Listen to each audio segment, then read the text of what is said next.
Pada 25 Jun 1950, Perang Korea 1950 hingga 1953 bermula apabila 75,000 anggota tentera rakyat Korea Utara melintasi paralel ke-38 dan menyerang Korea Selatan.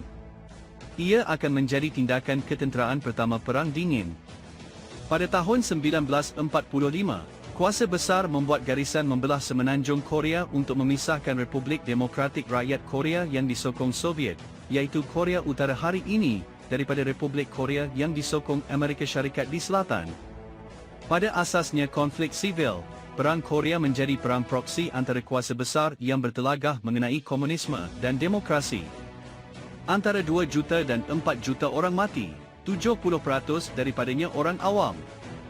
Tiada perjanjian damai pernah ditandatangani, walaupun pada Disember 2021, Korea Utara dan Korea Selatan, Amerika Syarikat dan China bersetuju untuk mengisytiharkan tamatnya perang secara rasmi. Walau bagaimanapun, persoalan pertama, mengapa Perang Korea terjadi? Perang Korea adalah perang saudara, kata Charles Kim, Profesor Madya Yayasan Korea, Jabatan Sejarah, University Wisconsin-Madison. Korea telah menjadi sebuah kerajaan bersatu selama berabad-abad sebelum Jepun memerintah berikutan kemenangannya dalam Perang Rusia-Jepun. Jepun memerintah Korea dengan kuku besi dari tahun 1910 hingga 1945.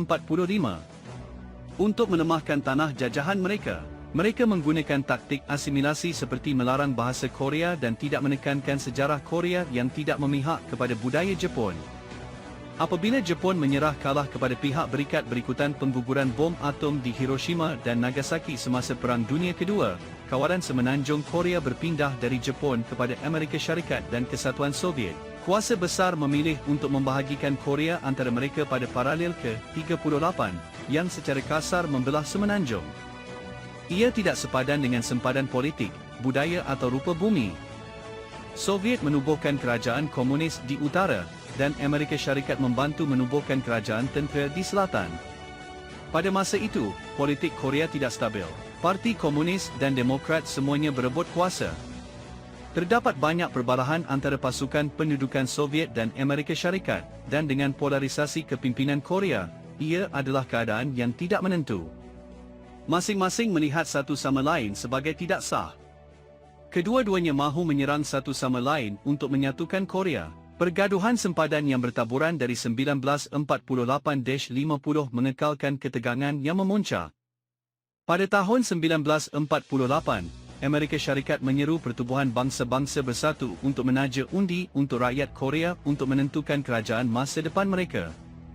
Apabila Korea Utara enggan mengambil bahagian, Korea Selatan membentuk kerajaannya sendiri di Seoul di bawah Syngman Rhee yang anti-komunis. Sebagai tindakan balas, Kim Il-sung, bekas gerila komunis, dinamakan Perdana Menteri Republik Demokratik Rakyat Korea, DPRK.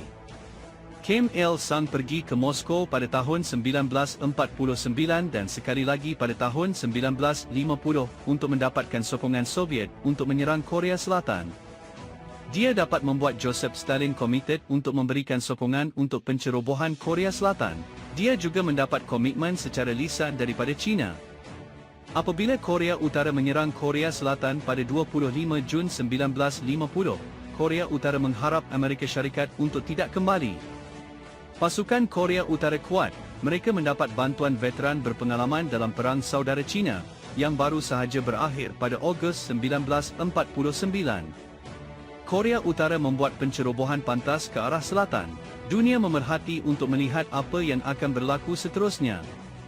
Amerika Syarikat pada mulanya tidak mahu terlibat dalam sebarang jenis pencerobohan. Mereka tidak mahu terlibat dengan Korea Utara, lebih-lebih lagi China atau Kesatuan Soviet, kata Kim. Peristiwa penting di pentas dunia menyebabkan Amerika Syarikat mengubah haluan. Pada 29 Ogos 1949, Soviet meletupkan bom atom pertama mereka. Klaus Vogt, seorang ahli fizik yang telah membantu Amerika Syarikat membina program bom atomnya, telah membocorkan pelan tindakan bom atom Fat Man kepada Soviet. Pendedahan itu mencetuskan Perang Dingin. Kemudian, pada 1 Oktober 1949, Revolusioner Komunis Mao Zedong mengumumkan penciptaan Republik Rakyat China berikutan kekalahan nasionalis China yang disokong Amerika Syarikat yang dipimpin oleh Chiang Kai-shek. Kehilangan nasionalis China adalah frasa yang digunakan oleh pengkritik Republikan terhadap pentadbiran Truman. Beribu-ribu tentera China dihantar untuk membantu Korea Utara. Mao Zedong bertegas untuk membantu sekutu Korea Utaranya. Dia mahu meningkatkan prestij China dalam dunia komunis dengan apa yang dilihatnya sebagai membebaskan rakyat Korea Selatan daripada pemerintahan imperialis Amerika Syarikat. Pada 14 April 1950, Truman menerima dokumen yang dipanggil Majlis Keselamatan Negara Kertas nombor 68, NSC 68. Diwujudkan oleh Jabatan Pertahanan, Jabatan Negara, CIA, dan agensi lain. Ia menasihatkan Presiden untuk mengembangkan industri pertahanan untuk menentang apa yang dilihat oleh agensi ini sebagai ancaman komunisme global. Pada 27 Jun 1950, Presiden Truman mengarahkan tentera Amerika Syarikat ke Korea Selatan untuk menangkis pencerobohan Korea Utara. Demokrat perlu kelihatan tegas terhadap komunisme, kata Kim. Truman menggunakan Korea untuk menghantar mesej bahawa Amerika Syarikat akan membendung komunisme dan datang untuk membantu sekutu mereka.